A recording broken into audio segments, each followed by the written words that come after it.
వచ్చిన ప్రతి ఒక్కరిని బలపరచండి. ఏ వాక్యం కావాలో, ఏ మాటలు కావాలో అట్టి మాటల చేత నన్ను మమ్మల్ని అందరినీ తృప్తిపరచండి. మీ సన్నిధిని మాతో ఉంచి సహాయం చేయమని యేసు నామం పేట అడుగుచున్నాము తండ్రి, ఆమేన్. మంచిది, దేవుని వాక్యాన్ని మనము విందాం. గడిచిన ఆదివారం మనం ఏం నేర్చుకున్నాం అమ్మా? మరి దైవజనులు ఇమ్మానుయేల్ గారు జక్కయ్య గురించి చెప్పారు. మరి ఆ రోజు నేను లేను, మరి నగరం ప్రాంతంలో దేవుని వాక్యం చెప్పడానికి వెళ్ళాను. మరి ఈ పూట మనము దేవుని వాక్యాన్ని విందాం. మన అంశము గలవాడై. చెప్పండి. అంటే కలిగి ఉన్నవాడై. కలిగి ఉన్నవాడై. ఉదాహరణకి 10 ఎకరాలు నాకుంది, మీరు నా గురించి చెప్పాలంటే 10 ఎకరాల భూమి గలవాడై అంటాం కదా. ఏమంటాం? గలవాడై అనే అంశాన్ని శ్రద్ధగా జాగ్రత్తగా మనం విందాం. దయచేసి అందరూ బైబిల్ తీయండి. లేవియా కాండము 17వ అధ్యాయం. నేనేం చెప్పాను?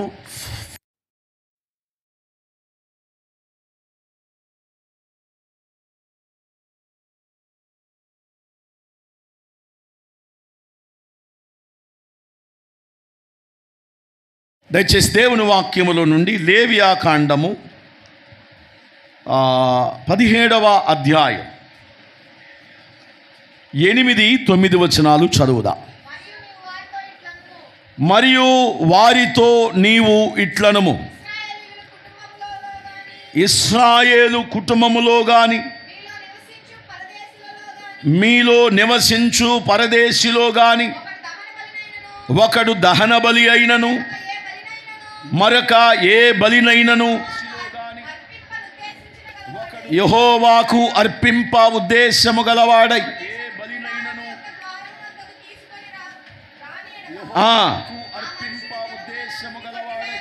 ఆ మనుష్యుడు జనములలో నుండి ఏం చేయబడతాడట? చూడండి, ఇక్కడ మనము నేర్చుకోవాల్సిన విషయం గలవాడై అనే మాట ఉంది. చూడండి దయచేసి మనం చూస్తే, ఎక్కడ?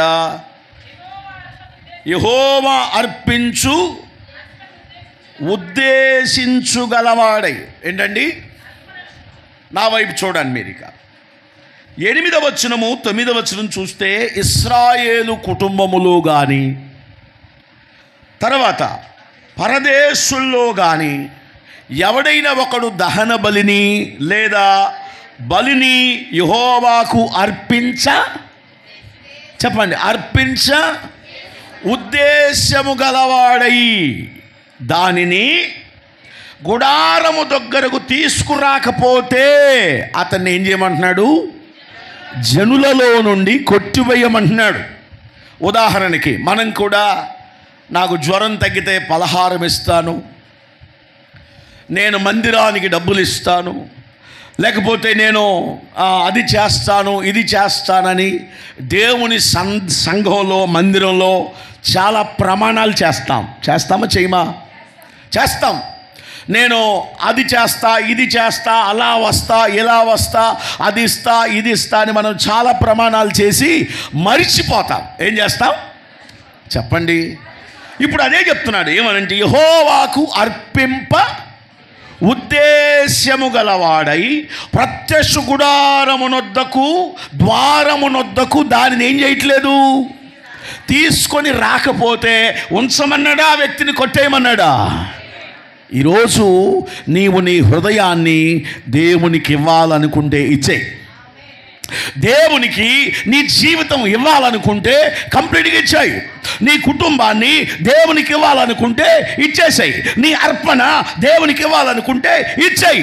ఇచ్చి మాట చెప్పి దాన్ని కానీ నువ్వు దేవుని దగ్గరికి తేకపోతే నిన్నేమంటున్నాడు?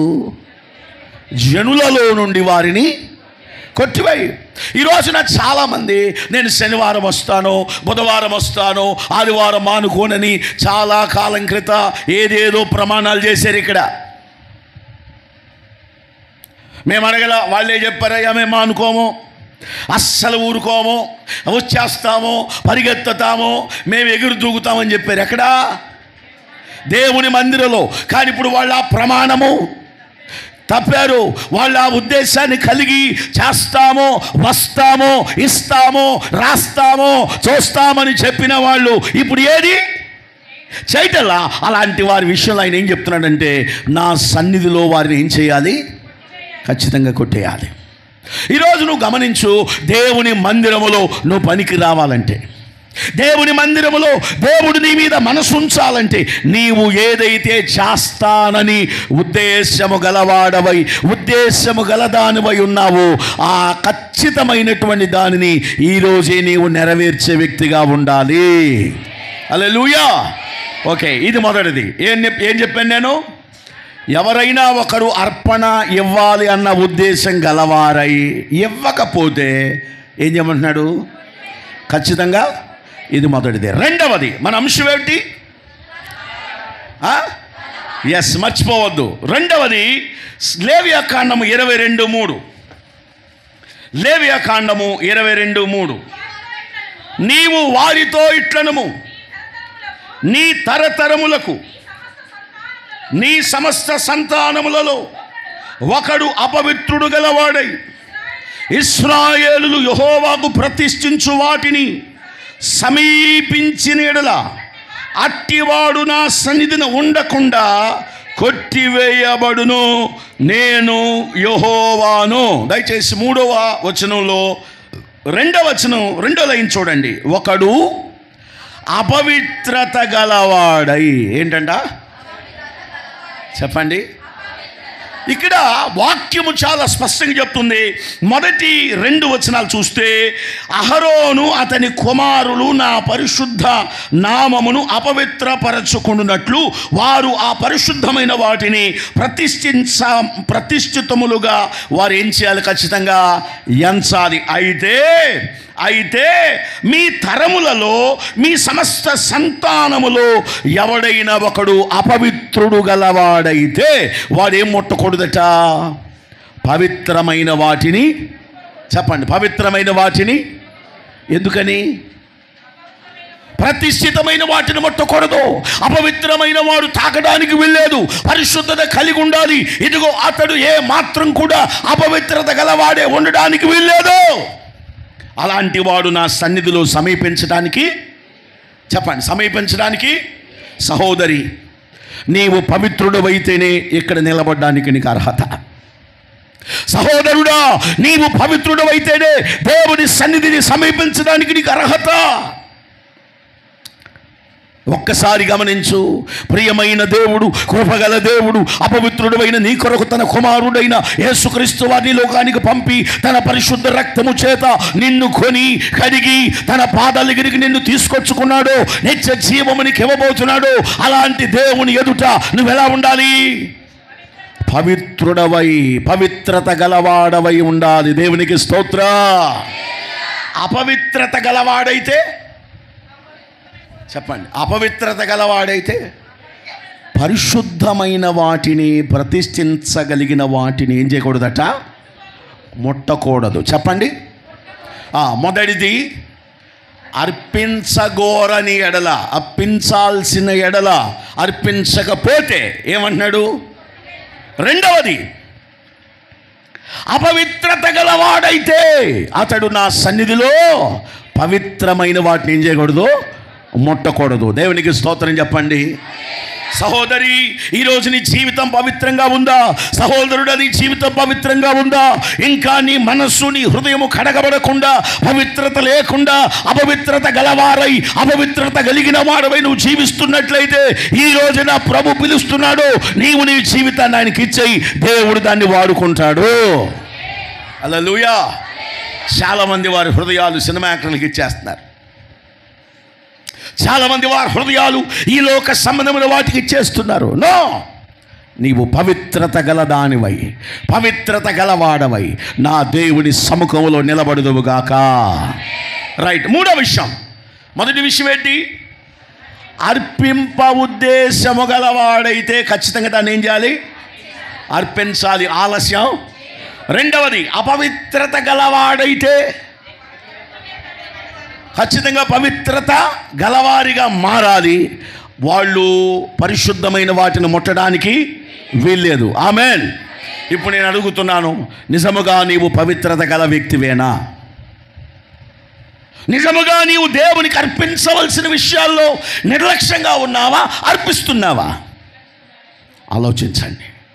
మూడవది మనం చూద్దాం రండి, దేవుని వాక్యములో నుండి. మొదటి సమూయేలు 18:14. మొదటి సమూయేలు 18:14. మొదటి సమూయేలుకు రాసిన గ్రంథము 18:14. అమ్మా, మరియు దావీదు సమస్తమైన విషయాలలో సుబుద్ధి కలిగి ప్రవర్తించగా యెహోవా అతనికి తోడుగా ఉండెను. దావీదు మిగుల సుబుద్ధి గలవాడై ప్రవర్తించుట చూచి మరి అధికముగా అతనికి ఏమయ్యాడు? ఇక్కడ ఒక మాట ఉంది చూడండి, 15వ వచనంలో సుబుద్ధి గలవాడై అనండి. మొదటి మాట ఏంటి? అర్పించగలవాడై. రెండవది అపవిత్రత గలవాడై. మూడవది సుబుద్ధి గలవాడై. ఆమేన్. సుబుద్ధి గలవాడై. దావీదు మహారాజు వాక్యం చెబుతుంది చూడండి 14వ వచనంలో, దావీదు సమస్త విషయములలో సుబుద్ధి కలిగి ప్రవర్తించగా. ఏ బుద్ధి? బుద్ధిలో రకాలు ఉన్నాయి. కుక్క బుద్ధి, సుప్నాతి బుద్ధి, కోపిష్టి బుద్ధి, అసహించుకునే బుద్ధి, చెప్పండి, తిండిపోతు బుద్ధి, ఇంకా చెప్పండి. అసలు బుద్ధికి స్వస్థత ఉండాలట. దేవునికి స్తోత్రం చెప్పండి. దేనికి? బుద్ధికి. ఇప్పుడు దావీదుకు దేవుడు ఏమై ఉన్నాడు? తోడై ఉన్నాడు. దావీదుకి దేవుడు ఏమై ఉన్నాడు? ఇక్కడ చూడండి, ఆ మాట మనం చూస్తే యెహోవా అతనికి ఏమయ్యాడు? ఎందుకు తోడై ఉన్నాడంటే అతడు సుబుద్ధి కలిగి ప్రవర్తించాడు. ఆమేన్. ఈరోజు మందిరానికి వచ్చే విషయంలో నీకు సుబుద్ధి ఉందా? చెప్పండి, మాట్లాడాలి. సుబుద్ధి కలిగి ప్రవర్తించుటంటే మంచి బుద్ధి కలిగి దేవుని ఎదుట ప్రవర్తించాడు గనుక దేవుడు అతనికి తోడై ఉన్నాడు. ఆరాధించే విషయంలో సుబుద్ధి కలిగి ఉన్నావా? పాటలు పాడే విషయంలో సుబుద్ధి కలిగి ఉన్నావా? వాక్యాన్ని వినే విషయంలో సుబుద్ధి కలిగి ఉన్నావా? మందిరానికి వచ్చే విషయంలో సుబుద్ధి కలిగి ఉన్నావా? దేవుడిని విశ్వసించి ఆరాధించే విషయంలో మంచి బుద్ధి నువ్వు కలిగి ఉన్నట్లయితే దేవుడు నీకు తోడై ఉంటాడు. హల్లెలూయా. కాబట్టి నీ బుద్ధి మారాలి. ఏం మారాలి? బుద్ధి మారకుండా యేసయ్యా స్తోత్రమయ్యా ఆత్రమయ్య అన్నంత మాత్రాన్ని ఏమి లేదు. ఆయాసం తప్ప నీకేమి రాదు. ఏమి రాదు? ఏం మారకపోతే బుద్ధి మార్చుకోండి. స్వస్థ బుద్ధి కలిగి ఉండండి. మంచి బుద్ధి కలిగి ఉండండి. అక్కడ వాక్యం చదువుతుంది 15వ వచనం మనం చూస్తే, దావీదు మిగులంటే ఎక్కువ. దేవునికి స్తోత్రం చెప్పండి. ఇది చాలా ఎక్కువ, ఇది కొంచెం, ఇది ఇంకా కొంచెం. ఇప్పుడు బుద్ధి విషయంలో దావీదు ఎట్లా ఉన్నాడా? ఇట్లా ఉన్నాడు, ఇట్లా ఉన్నాడా? చేతులు చూపించండి ఎలా ఉన్నాడు. ఇప్పుడు మనకి ఏ బుద్ధి కావాలి? ఎంత కావాలా? ఇంత కావాలి? ఎంత కావాలా? హల్లెలూయా. స్వస్థ బుద్ధి కావాలి, మంచి బుద్ధి కావాలి, జ్ఞానము కలిగి ఉండాలి. దేవుని యందు సుబుద్ధి కలిగి ప్రవర్తించిన దావీదుకు దేవుడై ఉన్నాడు. హల్లెలూయా. మిగుల సుబుద్ధి గలవాడై ప్రవర్తించుట ఎవరు చూశారో? సౌలు చూశాడు. నిన్నెవరు చూడాలి? ఎంతసేపుడుకు మనుషులు చూడాలని మనం ఎంపరలాడతాం. మనుషులు కాదండి, నిన్ను నీ కుటుంబాన్ని దేవుడు చూడాలి. దేవునికి మహిమ కలుగును గాక. ఆయన ఏం చూడాలి నీలో? మంచి బుద్ధి చూస్తే ఖచ్చితంగా నీకు తోడై ఉంటాడు. దేవునికి స్తోత్రం కలుగును గాక. ఒక మాటలో చదువుతాం. మొదటి పాయింట్లో, ఏదైనా అర్పించగోరిన ఎడలా, అర్పించగలవాడైతే ఖచ్చితంగా ఏం చేయాలి? దాన్ని అర్పిస్తామా? ఉదాహరణకి నీటి బాప్తీసం తీసుకున్న వాళ్ళందరూ దశమ భాగం తేవాలి కదా. బాప్తీసం తీసుకున్న వాళ్ళందరూ ఖచ్చితంగా ఏం తేవాలి? కానీ తెస్తున్నారా? తీసుకురాట్లా. మరి దాంట్లో సుబుద్ధి ఉందా? చెప్పండి.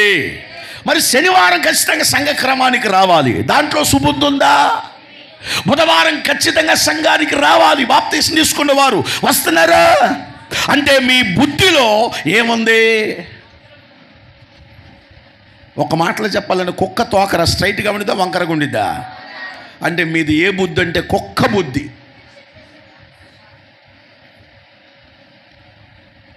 ఏ బుద్ధి? ఏం పాస్టర్ గారు ఆదివారం ఇట్ట కూడా తిడతారా? తిట్టి వాక్యం చెబుతారా? నేను చెప్పట్లేదు. దేవుడు తోడై ఉండాలంటే మిగుల సుబుద్ధి కలిగి ప్రవర్తించు, దేవుడు నీకు తోడై ఉంటాడు. హల్లెలూయా. సంఘ సహవాసములో, సంఘ క్రమములో, క్రీస్తుని వెంబడించే విషయంలో, క్రీస్తును ఆరాధించే విషయంలో సుబుద్ధి కలిగి ప్రవర్తించు. నా దేవుడు నీకు తోడై ఉంటాడు, నిన్ను ఆశీర్వదించి నీకు మేలు చేస్తాడు. ఉత్తుత్తి ప్రమాణాలు చేయబాక. ఇవ్వాలనుకుంటే ఇవో, లేదంటే నోరు మూసుకో. దేవునికి స్తోత్రం చెప్పండి. ఆయన మందిరంలో ఎలా ఉండాలి? నువ్వు పవిత్రంగా ఉండు, అపవిత్రమైన వాడి జోలికి నువ్వు పోవద్దు. 3 విషయాలు చెప్పాను. 4వది మనం చూద్దాం. అక్కడే దయచేసి మనం చూస్తే మొదటి రాజులు 3వ అధ్యాయం 6వ వచనం. మొదటి రాజులు 3వ అధ్యాయం 6వ వచనం.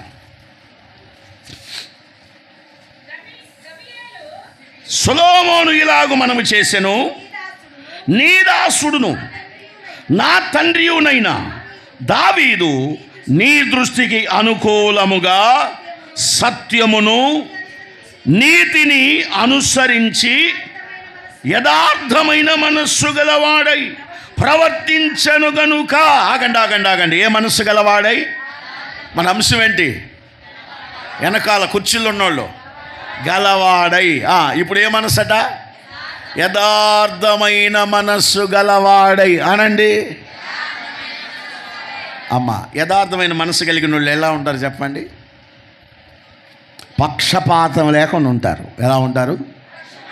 ఏ విషయాల్లో? అన్నిట్లో. దేవునికి స్తోత్రం కలుగును గాక.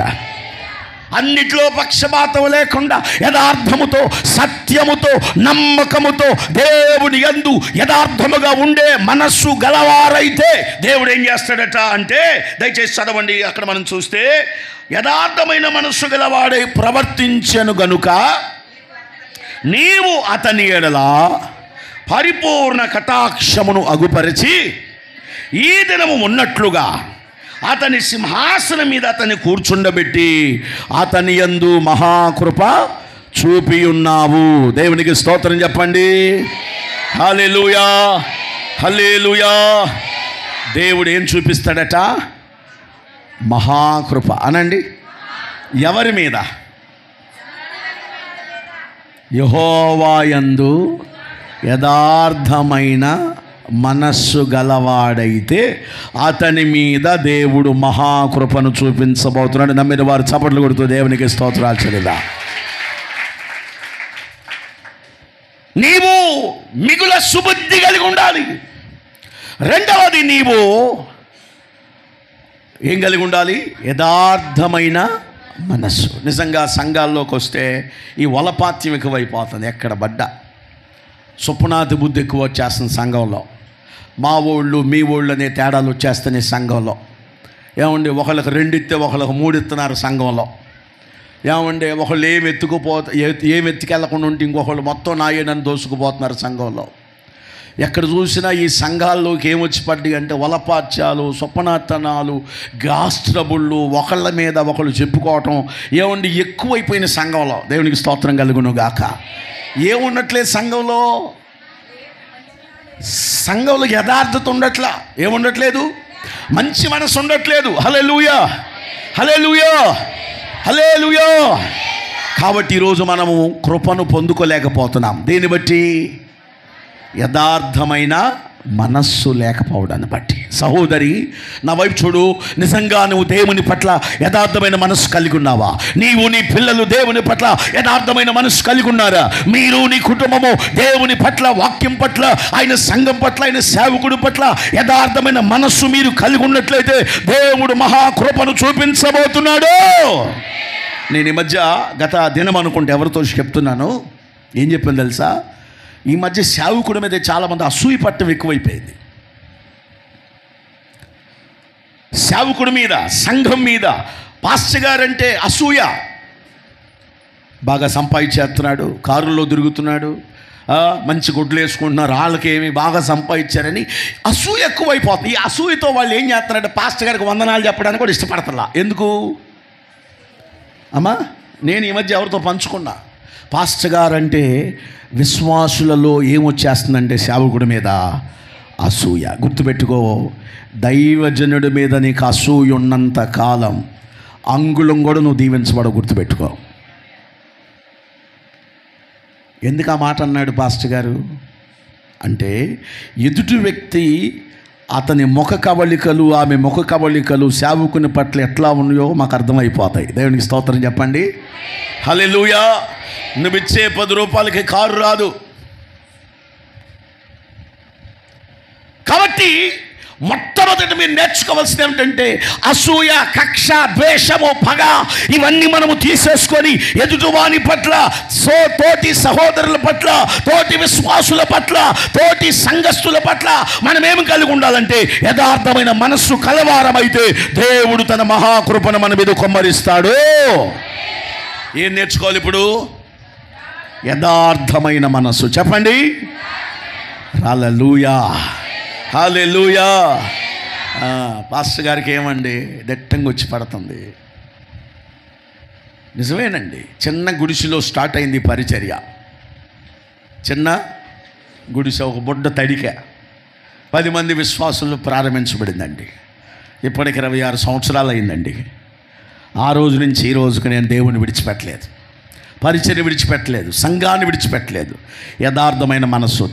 తినకపోయినా, వర్షమైనా, గాలైనా దేవుని కోసం బ్రతుకుతున్నాము గనుక నా దేవుడు నా పట్ల మహాకృప చూపాడు. మరి నీ సంగతి ఏమిటి? నీలో యథార్థత ఉందా? నీవు నమ్మకంగా బ్రతుకుతున్నావా? దేవుని సన్నిధి అంటే, వాక్యం అంటే, పరిచర్య అంటే, దేవుని యొక్క సన్నిధిలో యథార్థంగా బ్రతుకుతున్నావా? నువ్వు యథార్థంగా బ్రతుకు, నా దేవుడు కృప కలిగిన వాడు, నీ మీద అత్యంత కృపను చూపించి ఆశీర్వదిస్తాడు. హల్లెలూయా. మొత్తం ఎన్ని విషయాలు అయినాయి? మొదటి విషయం, అర్పింప ఉద్దేశము గలవాడైతే దాన్ని ఏం చేయాలి? రెండవది, అపవిత్రత గలవాడైతే దాని నుంచి బయటికి రావాలి. మూడవది, సుబుద్ధి గలవాడైతే దేవుడు అతనికి ఏమై ఉంటాడు? తోడై ఉంటాడు. నాలుగవది, యథార్థమైన మనస్సు గలవాడైతే దేవుడు మహాకృపను చూపిస్తాడు. సుబుద్ధి గలవాడైతే దేవుడు ఏమై ఉంటాడని చెప్పాను? తోడై ఉంటాడు. దేవుని నామానికి మహిమ కలుగునుగాక. హల్లెలూయా. ఐదవది మనం చూద్దాం, దయచేసి గమనించండి. మొదటి రాజులకు రాసిన గ్రంథము 18:3. మొదటి రాజులకు రాసిన గ్రంథము 18వ అధ్యాయం 3వ వచనం.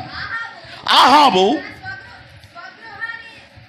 అయ్య బాబోయ్, ఆహాబు తన గృహ నిర్వాహకుడగు ఓబద్యాని పిలిపించెను. ఈ ఓబద్య యెహోవా యందు బహు భయభక్తులు గలవాడై యెజబెలు యెహోవా ప్రవక్తల్ని నిర్మూలము చేయుచుండగా గుహలో 50 మందిగా 100 దాచి అన్నపానములిచ్చి వారిని ఏం చేశాడు? పోషించాడు. స్తోత్ర, హల్లెలూయా. బహుభయభక్తులు గలవాడై అనండి. భక్తిలో కూడా తేడా ఉందట. భక్తి, భయభక్తి, తర్వాత బహుభయభక్తి. ఏమండి? భక్తి, భయభక్తి, తర్వాత బహుభయభక్తి అంటే చాలా. స్తోత్రం చెప్పండి. ఇప్పుడు మీ భక్తి ఎంత ఉందా? ఎంత ఉందా? ఎంత ఉందా? ధైర్యంగా నాకు ఎంత భక్తి ఉంది అన్నోళ్ళు చెప్పండి చూద్దాం.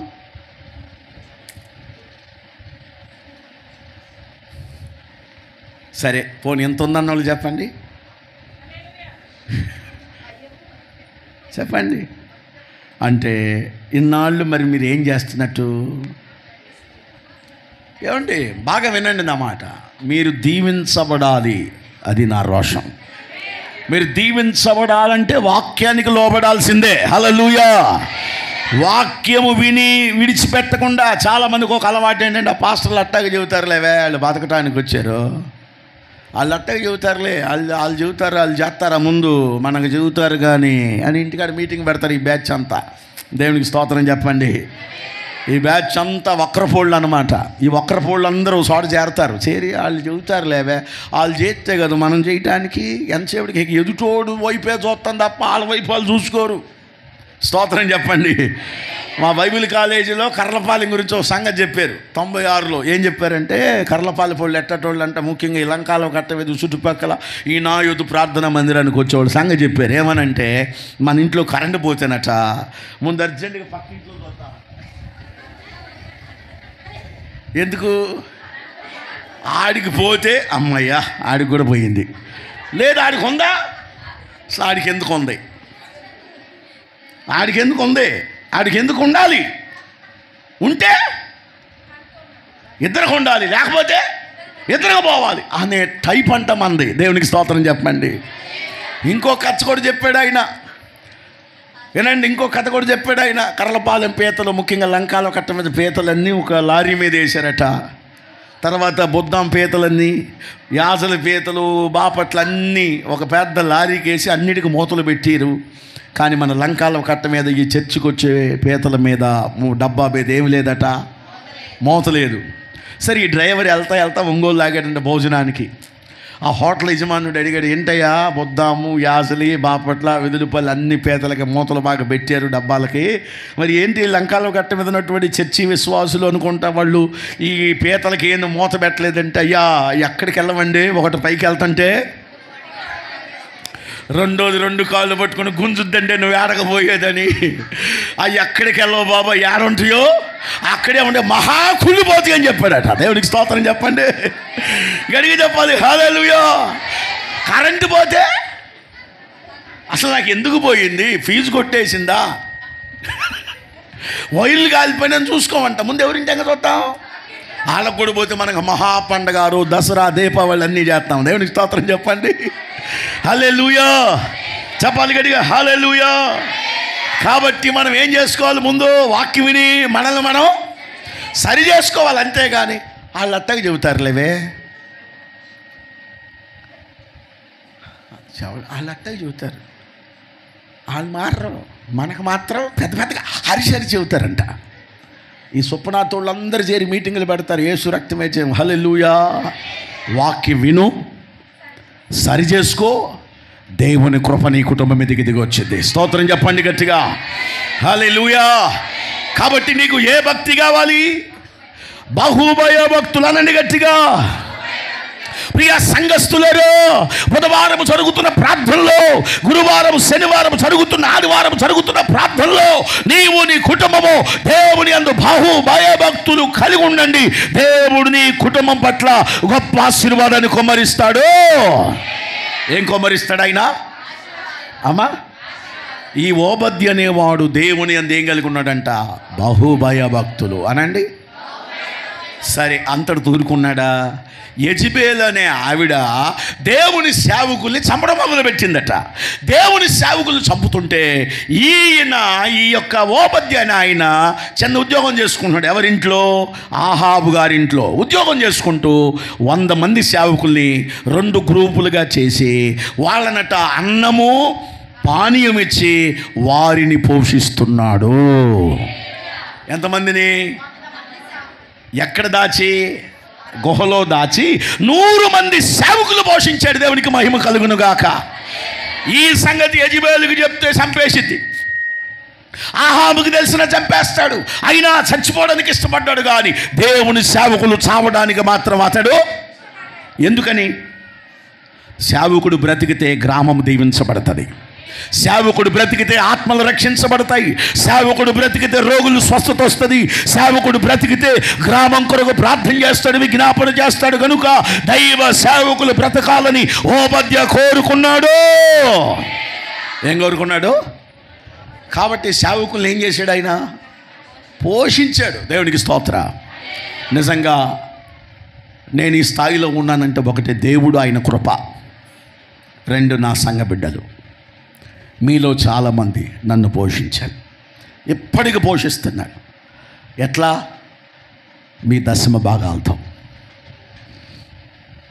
చాలామంది అన్నం పెట్టారు, చాలామంది రొయ్యలు, పీతలు, ములక్కాయలు, దోసకాయలు, కందిపప్పు, మీ కలిగినవి ఎన్నో పంపించారు. నిజంగా దేవుని కృప ఒకటి తోడైతే సంఘ విశ్వాసులు పోషిస్తున్నారు.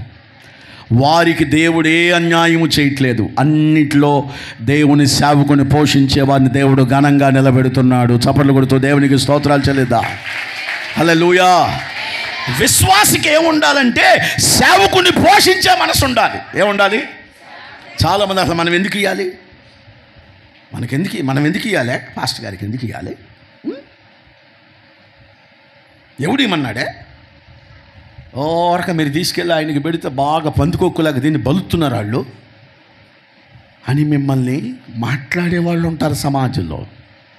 దయచేసి వినండి, దైవజనుడికి విత్తే ప్రతి విత్తనం మహావృక్షమై మనం కోసుకుంటాం. దేవునికి స్తోత్రం చెప్పండి. మా ఇంట్లో దైవజనులు సాబన్న గారు, లేకపోతే జార్జ్ గారు, శామ్యుల్ పీటర్ గారు, చాలామందికి మేము షెల్టర్ ఇచ్చాం. రేకుల ఇంట్లో ఒక గదిలో మేము ఉండి ఒక గదిలో సేవకులను పెట్టి పోషించేవాళ్ళం. ఆమెన్. వాళ్ళు అక్కడ కూర్చొని ప్రార్థన చేశారు. ఈరోజు దేవుడు ఒక మంచి గృహాన్ని దేవుడు నాకు దయచేశాడు. నేను ఎప్పుడు అక్కడ నమ్మేది ఏంటంటే, మేము అక్కడ అన్నం పెట్టాం, నీళ్ళు ఇచ్చాం, టీ ఇచ్చాం. ఏ స్థలములో అయితే సేవకులను పోషించామో అదే స్థలములో దేవుడు ఉన్నతమైన గృహాన్ని ఇచ్చాడు. సంఘ విశ్వాసే, ఓ దేవుని బిడ్డవిడు, నీవు నీ సేవకుని పోషిస్తున్నావా? నీ సేవకుడి విషయంలో అసూయ పడుతున్నావా, పోషిస్తున్నావా? ఒక్కసారి మీరు సంఖ్యాకాండం 18వ అధ్యాయం తీయండి. ఒక్కసారి మీరు సంఖ్యాకాండము 18వ అధ్యాయం తీయండి. సర్వోన్నతుడా నీవే నాకు ఆశ్రయదుర్గము, ఎవ్వరు లేరు నాకు ఇలలో, ఎవ్వరు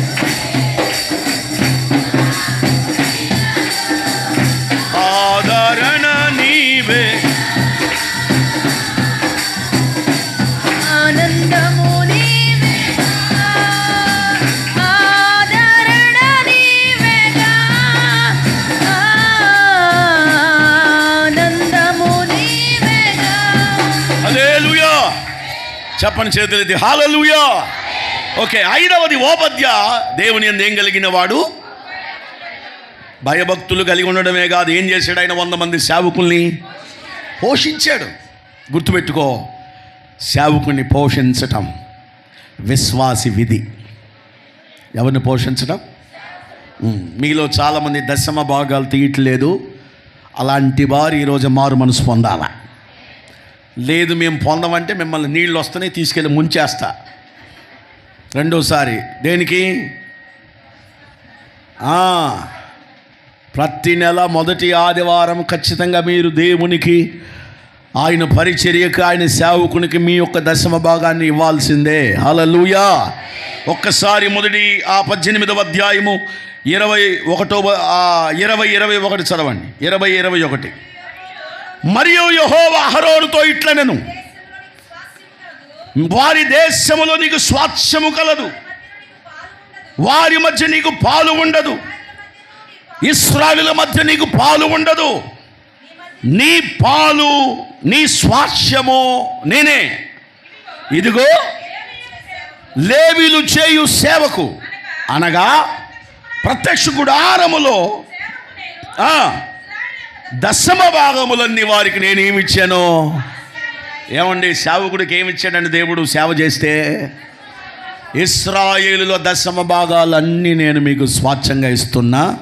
ఇశ్రాయేలు దేశంలో లేవీలకి ఆస్తి లేదు. వాళ్ళ ఆస్తి ఏంటంటే దశమ భాగాలే. ఆమెన్.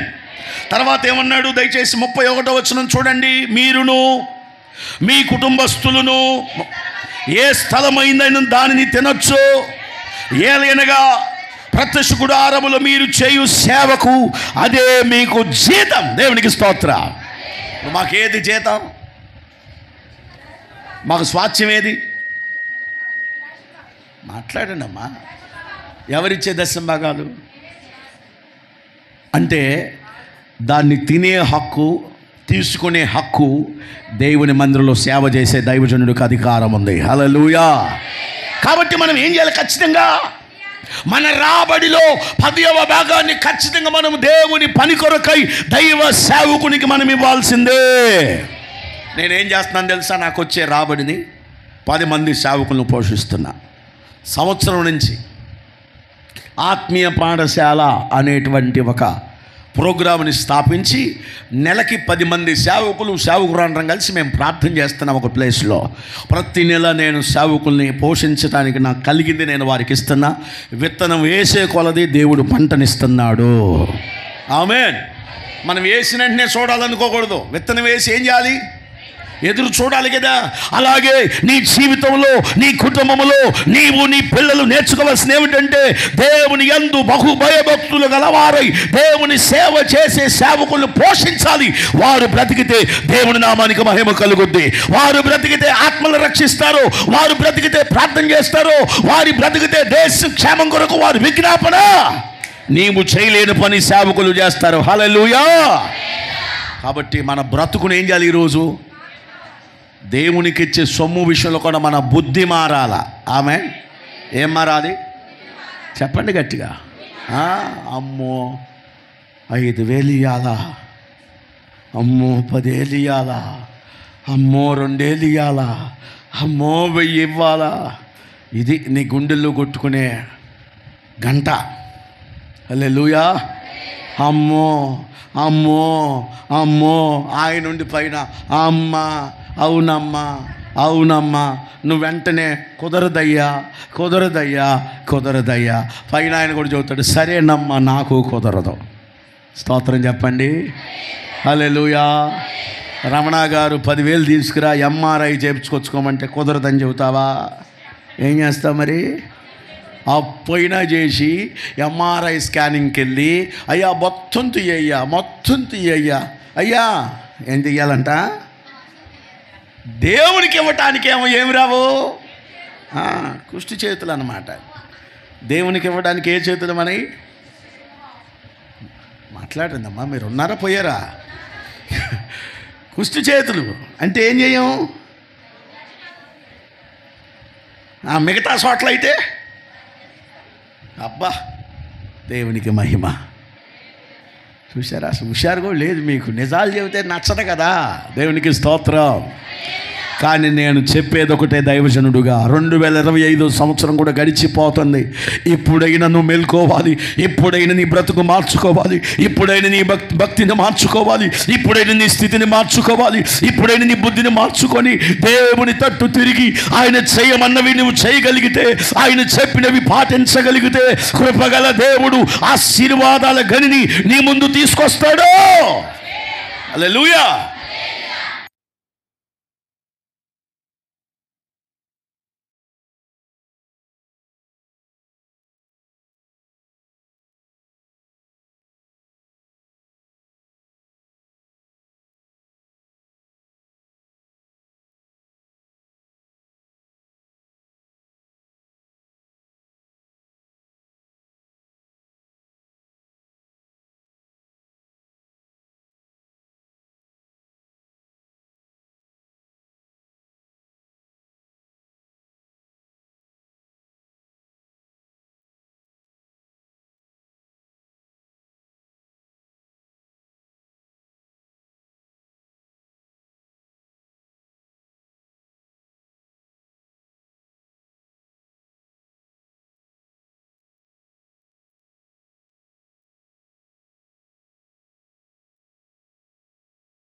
దేవుడు పిలిచినవాడు నమ్మకంగా మనం ఉంటే ఏదో ఒక దిక్కు నుండి ఏదో రూపంగా అద్భుతం చేయడానికి ఆయన సిద్ధంగా ఉన్నాడు. చప్పట్లు కూడా దేవునికి స్తోత్రం చెప్పు. హల్లెలూయా. చెప్పాలి గట్టిగా హల్లెలూయా, హల్లెలూయా, హల్లెలూయా. ఆయన ఆశ్చర్యకరుడు. ఎవరండి? ఆయనకు అసాధ్యమైనది. ఈ మధ్య ఒకళ్ళు అప్పుగా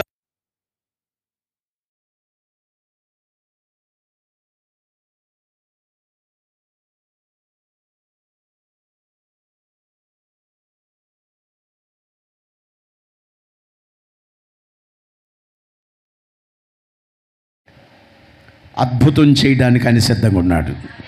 అయితే మనకేం కావాలి? సుబుద్ధి కావాలి అనండి.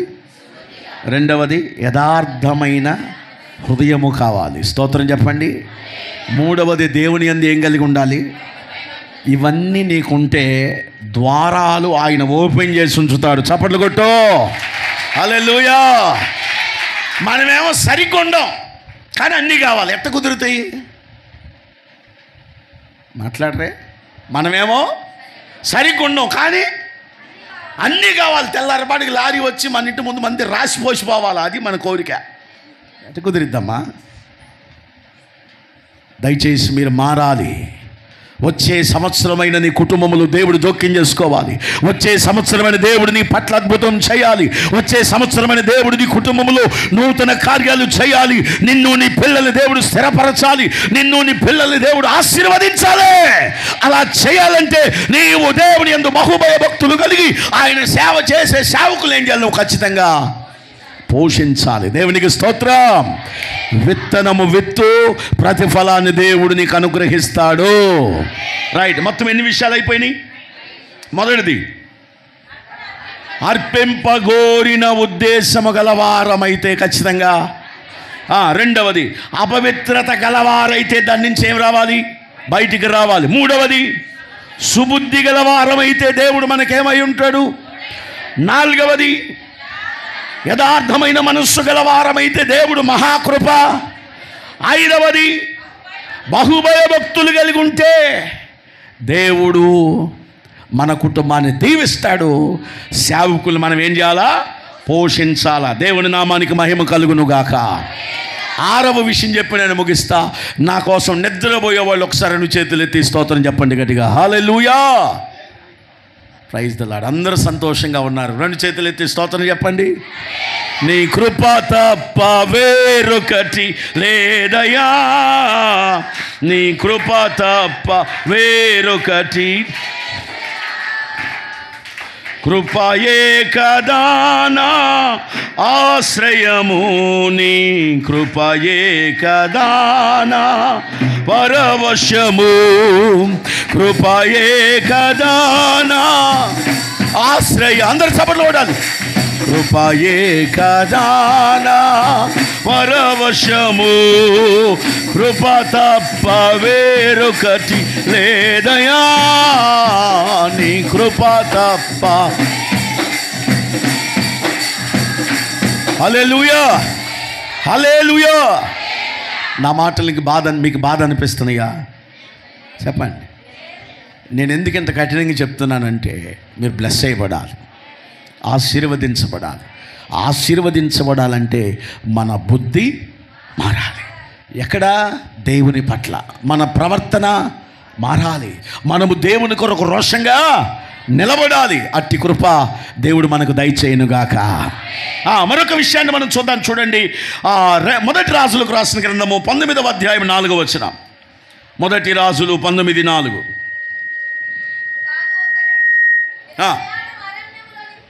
తాను ఒక దినము అరణ్యములోనికి పోయి ఒక బదిరీ వృక్షము కింద కూర్చొని మరణాపేక్ష గలవాడై, యెహోవా ఇంత మట్టుకు చాలు, నా ప్రాణము తీసుకోమని.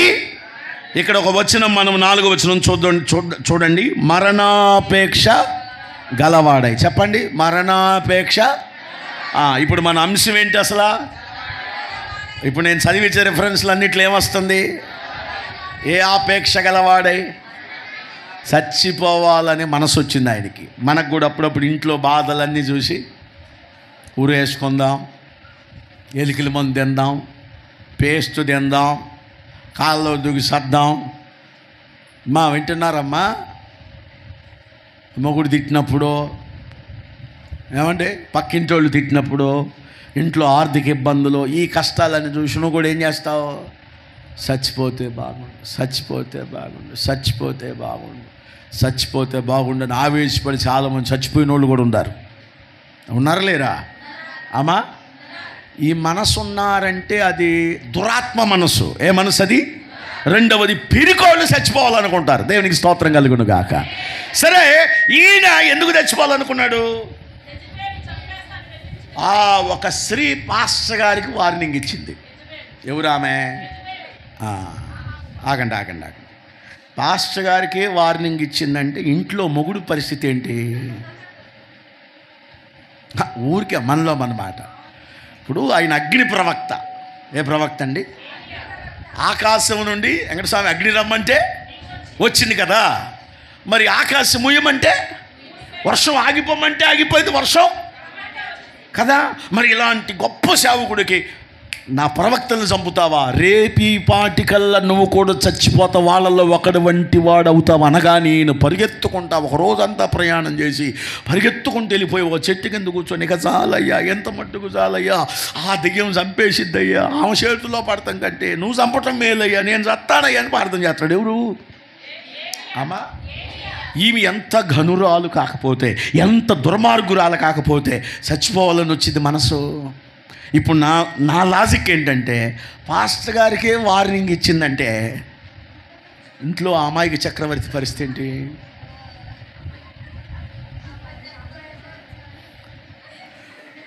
మాట్లాడండి అమ్మా. సరే, ఆమె పిల్లల పరిస్థితి ఏంటి? నిజమండి, ఒక్కొక్కసారి నేను కూడా ఇలాంటి సిచ్యువేషన్లు ఎదుర్కొంటూ ఉంటాను బయట. ఎట్లా అంటే, పాస్టర్ గారండి నువ్వేం చేస్తావో తెలియదు, 9 ముగిచ్చేయాల. పాస్టర్ గారండి తాళిబొట్టు 5 నిమిషాలు కట్టేయాలి, నువ్వు ఎట్ట కట్టేద్దామో తెలియదు, 11:45 మా కోడల మెడలో పడిపోవాలి తాళ్ళు అంటారు. నేను చాలా పెళ్ళి చేస్తుంటా కదా బయట. ఏం చేస్తామే చచ్చినట్టు? చెప్పండి అమ్మా, చేయాల్సిందే. నువ్వు ఈ టైంకి ముగించాల్సిందే. అయ్యగారు ఈ టైంకి అయిపోవాలి. దేవునికి స్తోత్రం చెప్పండి. హల్లెలూయా. అప్పుడప్పుడు మాకు ఇట్టాడు వార్నింగ్లు వస్తూ ఉంటాయి. ఆకలేస్తుంది కానివ్వండి, ఎంతసేపు చెబుతారో రోజు చెప్పేదగా కానివ్వండి.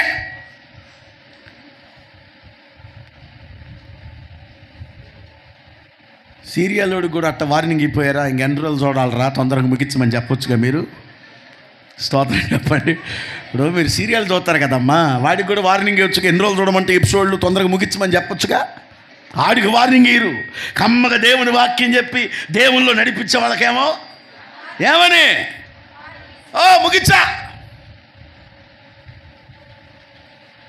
ఇప్పుడు ఈవిడ వార్నింగ్ ఇస్తే ఆయన వెళ్ళి నేను చచ్చిపోవాలి, ఇక నాకు వద్దు ఈ జీవితం ప్రార్థన చేస్తుంటే దేవుడు ప్రశాంతంగా కాల్చిన రొట్టెలు నీళ్లు తీసుకొచ్చి నువ్వు ప్రశాంతంగా భోంచేయి, ఆవేశపడవాక అని చెప్పాడు. దేవునికి స్తోత్రం చెప్పండి. హల్లెలూయా. నేను అంటాను, గుట్టుక్కుమని ప్రాణం తీయకుండా భోజనం ఎందుకు పెట్టాడు దేవుడు? దేవుని కొరకు రోషంగా బ్రతికినవాడు, దేవుని కొరకు అసాధ్యమైన వాటిని సాధ్యము చేసినవాడు, దేవుని సన్నిధిని ఆయన బహిరంగంగా ఇదిగో ఒప్పింపజేసినవాడు. దేవునికి స్తోత్రం. బయలుదేవుడా యెహోవా దేవుడని పందెం పెట్టి ఆ పందెంలో ఎవరిని గెలిపించాడు? దేవుని గెలిపిస్తే అక్కడ ఉన్న వాళ్ళంతా యెహోవాయే దేవుడు, యెహోవాయే దేవుడని ఆయనను గణపరిచారు. అంత గొప్ప వీరుడు మన ఈ యొక్క ఏలియా గారు. దేవునికి స్తోత్రం. నేనేమంటానంటే, దేవుని కోసం రోషంగా బ్రతికే వారికైనా మరణాన్ని రానివ్వడం. అంటే ఇప్పుడు మీరు దేవుని కోసం రోషంగా బ్రతకని మీకు దీర్ఘాయుష్ని ఇస్తాడు అంతే. ఆమేన్. మిమ్మల్ని పోషించే బాధ్యత కూడా ఆయనే. దేవునికి మహిమ కలుగును గాక.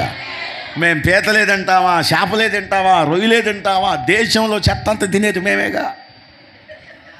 ఎందుకని అంటారు? ఎందుకని అంటారు? దేవుని కొరకు రోషంగా సేవ చేసేవారిని ఘనంగా పోషించేవాడు నా దేవుడు, గొప్పగా పోషిస్తాడు నా దేవుడు. స్తోత్రం చెప్పండి. నీవు దేవుని కొరకు బ్రతుకు, దేవుని కొరకు నిలబడు, ఆయన సన్నిధికి రా, ఆరాధించు, మహిమపరచు, ఆయన యందు రోషంగా ఉండు. నా దేవుడు ఆశ్చర్యకరంగా నిన్ను పోషిస్తాడు. హల్లెలూయా. చూడండి, ఆయన ఏం తెచ్చిపెట్టాడు ఆయన ముందు? కాల్చిన బదిరీ వృక్షం కింద 5వ వచనం. ముట్టి నీవు లేచి భోజనము చేయమని చెప్పాను. చూచినంతలో తల దగ్గర నిప్పుల మీద కాల్చబడిన అప్పము నీళ్ల బుడ్డి కనబడను కనుక అతడు భోజనము చేసి ఆమేన్. దేవుడు ఏం తీసుకొచ్చాడు ఆయన దగ్గరికి? కాల్చిన అప్పములు తాకటానికి. దేవుడికి అంత ప్రేమ అమ్మా? ఏంటి దేవుడికి అంత ప్రేమ? దేవుని కొరకు నిలబడ్డాడు. స్తోత్ర. నీవు దేవుని కొరకు నిలబడతావా? నా దేవుడు నిన్ను పోషించడానికి ఇష్టపడుతున్నాడు. నీవు దేవుని యందు భయభక్తులు కలిగి ఉంటావా? నిన్ను ఆయన ఇదిగో ఆశీర్వదించడానికి ఇష్టపడుతున్నాడు. యేసుక్రీస్తు వారిని పంపాడు. ఆయన యందు విశ్వాసముంచు, ఆయన రక్తములో నీ పాపములు కడుక్కో, ఆయన యందు విశ్వాసముంచు. రాబోయే ఉగ్రత నుండి, నరకము నుంచి నిన్ను తప్పించి దేవుడు నిన్ను నీ కుటుంబాన్ని పోషించి గొప్పగా నీకు మేలు చేస్తాడు. హల్లెలూయా చెప్పండి, హల్లెలూయా. కాబట్టి ఏలియాని పోషించడం ఎవరి బాధ్యత? ఎందుకని అమ్మా? సారేపతి వెధవరాలింటికి తీసుకెళ్ళి పోషించాడు. ఏమండి? కేరీతు వాగు దగ్గర కూడా ఆయన ఎందుకు పోషించాడంటే దేవుని కొరకు నిలబడ్డాడు. స్తోత్ర. నీ ఇంట్లో కరువు పోవాలంటే, నీ ఇంట్లో శ్రమ పోవాలంటే, నీ ఇరుకుల్లోంచి నువ్వు బయటికి రావాలంటే, ఎన్ని కష్టాలున్నా, ఎన్ని శ్రమలున్నా నువ్వు ఎవరి కొరకు నిలబడాలి? దేవుని కొరకు నిలబడు. మందిరానికి రా. ఏ పనున్నా, ఏ కష్టమున్నా దేవుని సన్నిధికి దూరంగా ఉండొద్దు. దేవుడు తప్పక నిన్ను పోషించి నీకు మేలు చేస్తాడు. ఆమేన్. కాబట్టి మీరు నేర్చుకోవాల్సింది ఒకటి, మనము సుబుద్ధి గలవారమై ప్రవర్తించాలి. చెప్పండి. 2, యథార్థమైన మనస్సు గలవారమై ఆయన సన్నిధిలో మనం ప్రవర్తించాలి. 3వది, బహుభయభక్తులు కలిగి ఆయన సన్నిధిలో మనము ప్రవర్తించాలి. 4వది, ఆయన కొరకు రోషంగా బ్రతికితే మరణాన్ని నీ దరిదాపుల్లో కూడా రానివ్వడు ఆయన. చప్పట్లు కూడా దేవునికి స్తోత్రాలు చేయలేదా? హల్లెలూయా, హల్లెలూయా. రైట్. ఒక్కసారి మనం చెప్పుకున్న విషయాలన్నీ జ్ఞాపకం చేస్తారా? మొదటిది, అర్పింపగోరిన ఎడల అర్పించాలి, అర్పించిన వాణ్ణి. 2వది, అపవిత్రమైన వాడు పవిత్రమైన వాటిని ముట్టడానికి వీల్లేదు. వాడు ఖచ్చితంగా ఏమవ్వాలి? పవిత్రుడు అవ్వాలి. 3వది, దావీదు సుబుద్ధి గలవాడై ప్రవర్తించను గనుక దేవుడు అతనికి తోడై ఉన్నాడు. 4వది, దావీదు యథార్థమైన మనస్సు గలవాడు గనుక దేవుడు మహాకృప ఆయన మీద చూపించాడు. 5వది, బహుభయభక్తులు కలిగిన ఓబద్య దేవుని సేవకులను ఏం చేశాడు? పోషించాడు. 6వది, మరణాపేక్ష గలవాడై చనిపోవాలనుకున్నాడు కానీ దేవుడు అతన్ని కొనిపోయాడు సజీవంగా. దేవునికి స్తోత్ర, హల్లెలూయా. చివరిగా ఒక్క మాట చెప్పి నేను ముగించేస్తాను, సమయం అయిపోయింది.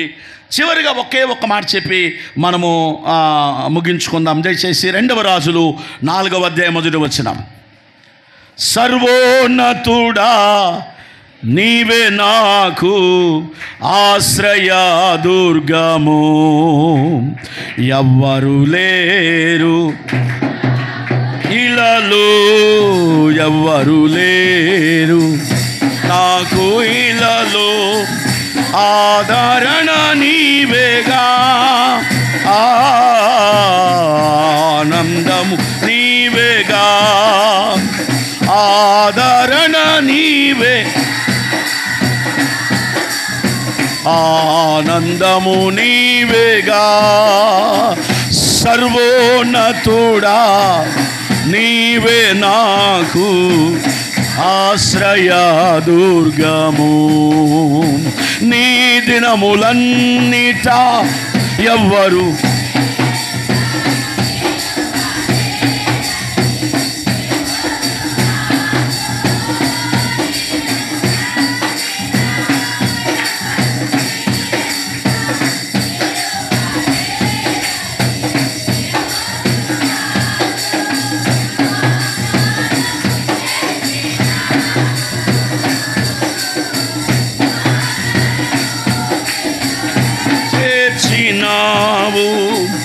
వాగ్దానము చేసినావు, వాగ్దాన భూమిలో చేర్చినావు. సర్వోన్నతుడా నీవే నాకు ఆశ్రయ దుర్గము. హల్లెలూయా, హల్లెలూయా. దయచేసి చివరిగా మనకి 1:25 అయింది. 5 నిమిషాల్లో నేను ముగించేస్తాను. చదవమా. అంతటా ప్రవక్త శిష్యులలో ఒకని భార్య, నీ దాసుడైన నా పెనిమిటి చనిపోయెను, అతడు యెహోవా యందు భక్తి గలవాడై ఉండనని నీకు తెలిసి ఉన్నది. చాలు. ఎలీషా గారి దగ్గరికి వచ్చిన ఒక స్త్రీ, ఎవరి దగ్గరికి వచ్చిందమ్మా? తన భర్త చనిపోయాడు. అయితే ఏం చెప్తుంది తన భర్త గురించి? చెప్పాలి. నీ దాసుడైన నా పెనిమిటి చనిపోయెను, అతడు యెహోవా యందు భక్తి గలవాడై ఉండెనని నీకు తెలుసు. చెప్పండి, భక్తి గలవాడై ఉండెను అనండి. ఇప్పుడు మీ ఇంట్లో పురుషులు భక్తి లేదు, పాపం ఏం లేదమ్మా. సరే, వాళ్ళ సంగతి కాసేపు అక్కడ పెట్టు. వాళ్ళ కోసం ప్రార్థన చేస్తున్నారా? సరే, మీ సంగతి చెప్పండి. మీరు భక్తి గలవారేనా అమ్మా? ఏసై చెప్పాలా? అమ్మ, కుర్చీల్లో వెనకాల గోడ కూర్చున్నారు వరుసనే 1 2 3 4 5. మీరు చెప్పండి అమ్మా, మీరు భక్తి కలిగిన వారేనా?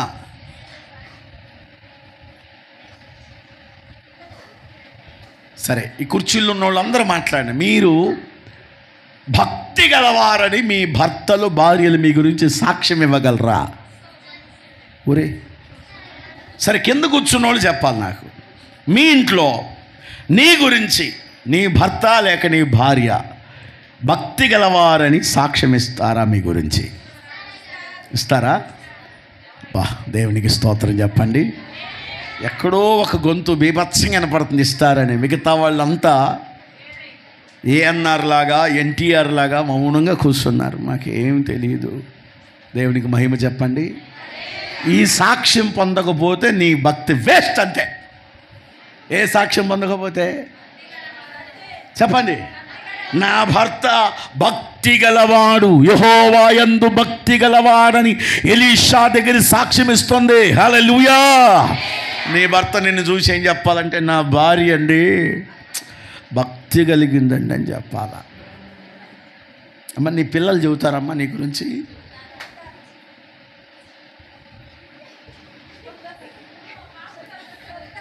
చెప్పండి అమ్మా, మీ పిల్లలు చెప్తారు మీ గురించి? మీ పిల్లల్ని పక్కకి తీసుకెళ్ళి మీ అమ్మ ఎట్లా ఆడిది, మీ నాన్న ఎట్లాటోడు అని అడగండి. మీ ఫుల్ రికార్డులన్నీ బయటకు వచ్చేస్తాయి.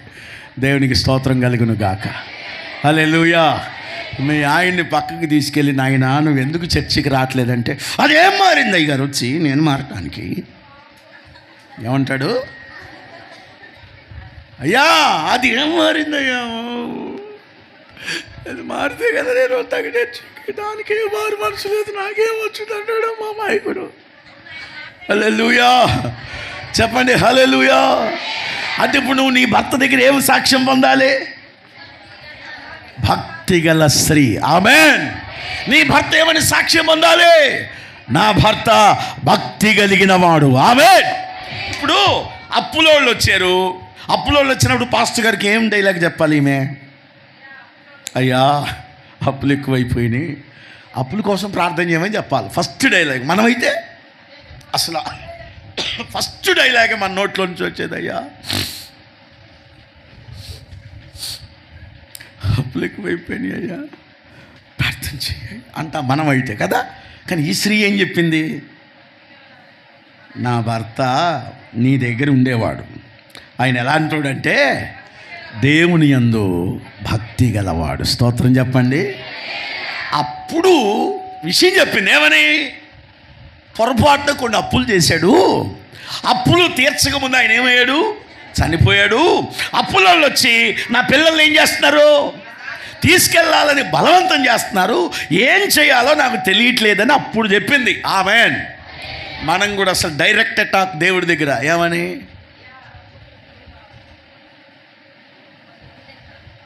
ఇక అసలు ఒక కృతజ్ఞత ఉండదు, ఒక ఒప్పుకోలు ఉండదు, ఒక తగ్గింపు ఏముండదు.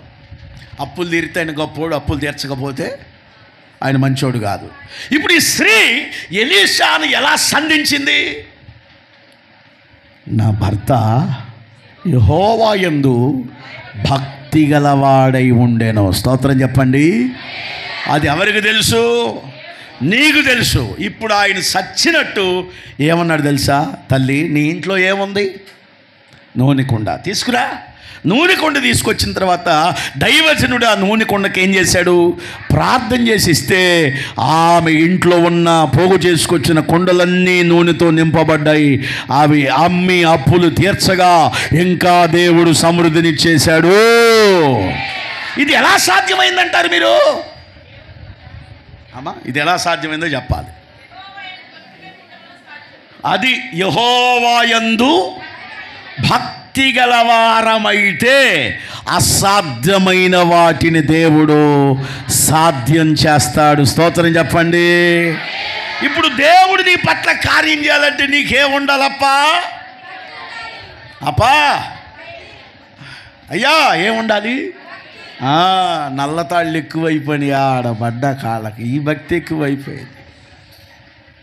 కలబంద చెట్లు కట్టుకోవటం ఎక్కువైపోయింది, పటికి బెల్లం కట్టుకోవటం ఎక్కువైపోయింది, నిమ్మకాయలు ఎండుమిరపకాయలు కట్టుకోవటం ఎక్కువైపోయింది, ఆ భక్తి ఎక్కువైపోయింది. ఆంచిళ్ళు కట్టుకోవటం, గుమ్మడికాయలు కట్టుకోవటం, అమావాస్యలు పట్టించుకోవటం, ఎవరైనా ఖర్చు అంటే సంగతే. ఇక నేను బూతులు ఎడతావో నువ్వు, ఎవరైనా మొండమోపోళ్ళు ఎదురొస్తే నీకు ఎంత కడుపుమంటో. ఈ సన్యాసి ఇప్పుడు ఎదురు పడాలా? మళ్ళీ ఏడకొచ్చామో, అయ్యా నీ మందిరానికి వచ్చానయ్యా, నన్ను చూడయ్యా, నన్ను చూడయ్యా. ఏం చూడమంటావప్ప నువ్వు మారకుండా?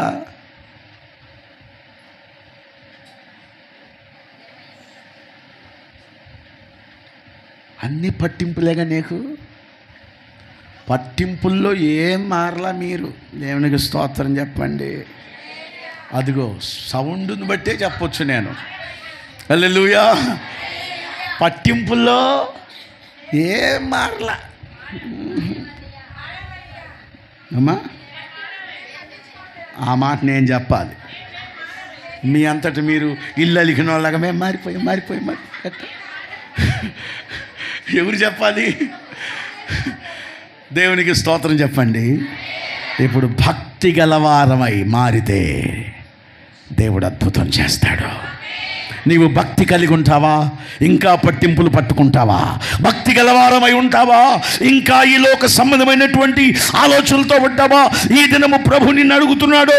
నీవు భక్తి గలవాడవైతే, సుబుద్ధి గల దానివైతే, యథార్థమైన మనస్సు గల దానివైతే, నీవు ఈ దినాన బహుభయ భక్తులు గల దానివైతే, ఈరోజు నా ప్రభు మహాకృపని మీద కుమ్మరిస్తాడు. నిన్ను ఆశీర్వదించి నీకు మేలు చేస్తాడు. ఆ స్త్రీ ముందేం గుర్తు చేసింది? నా భర్త భక్తి గలవాడు. ఆమేన్. కాబట్టి భక్తి గలవాని కుటుంబంలో అప్పులన్నీ ఏమైపోయినాయి? మరి నీ భక్తి ఎంత ఉంది ఇప్పుడు? అమ్మా, పాండపోళ్ళు ఉన్నారు ఇక్కడ. ఏ పాండవా? మాట్లాడేదమ్మా. ఏ పాండవా? అన్నం తినకుండా వచ్చిన పాండవ కాదు. భక్తిలో పాండపోళ్ళు అనండి. భక్తిలో పాండపోళ్ళు సోలిపోయి రక్తం లేక బొగ్గలన్నీ ఉబ్బిపోయి పేదేలన్నీ ఏలాడేసుకొని తెల్లగా గుడ్లు బయటకు వచ్చేసిన. ఏమి లేక అమ్మా? భక్తి లేక. ఏ భక్తి? దేవుడి అందు భక్తి లేక పాండపోళ్ళు అయిపోయారు. దేవునికి స్తోత్రం. ఆ పాండపోళ్ళు అందరూ లేచి నిలబడండి, ప్రార్థన చేసుకుందాం.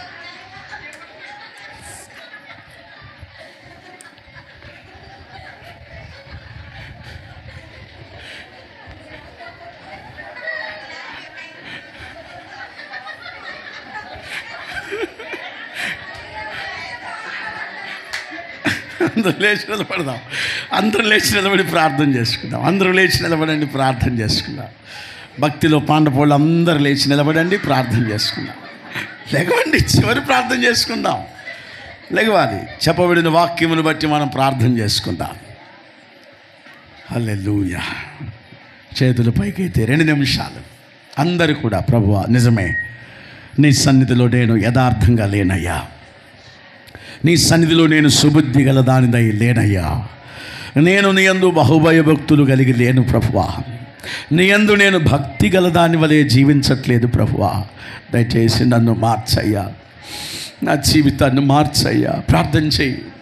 నేను ఏదైనా నీకు అర్పించాలనుకుంటాను, ఇవ్వాలనుకుంటాను, కానీ ఒక్కొక్కసారి నేను ఇవ్వలేకపోతున్నానయ్యా.